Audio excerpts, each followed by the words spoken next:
أطباء القطاع العام بالمستشفى الإقليمي ساني ترمل بتطوان متوقفون عن العمل منذ أمس لحين توفير الظروف والمعايير اللازمة للعمل بمختلف مرافق المستشفى. الأطباء يطالبون بتسريع برنامج إعادة تهيئة المستشفى الذي يعود تشييده إلى الثلاثينيات من القرن الماضي. فنشكر علوي ومحمد علي زريوح.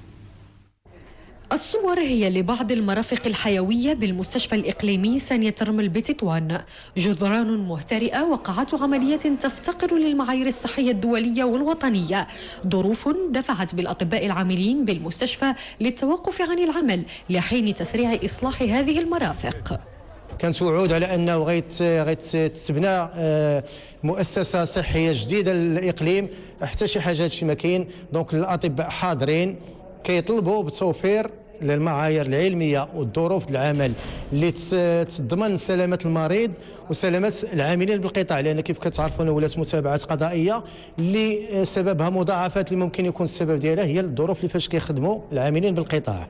وضعية المستشفى الإقليمي ساني ترمل لا تنكرها الإدارة، وهناك مجموعة من الأوراش المفتوحة داخل المستشفى، إلا أن عامل الزمن يشكل ضغطا كبيرا على الطرفين والمواطن ينتظر بدوره.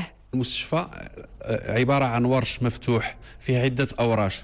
كاين ورش ديال قسم الاطفال، كاين ورش ديال قسم الولاده، كاين ورش اعاده الترميم ديال مركز العمليات. مركز العمليات هذه سنتين بحضور الاطباء الاختصاصيين. كاين عده اوراش. كاين الورش الكبير حنا في اعاده في مسائل ديال الدراسه ديالو،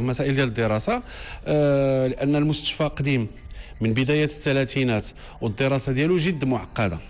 الأطباء المنتمون للنقابة المستقلة لأطباء القطاع العام بتطوان وبتنسيق مع النقابة الوطنية للصحة العمومية يطالبون إذن بالحل السريع لإشكالية إعادة تهيئة المستشفى الإقليمي ساني ترمل لتمكينهم من محيط طبي تتوفر فيه معايير الجودة والسلامة لمواصلة عملهم.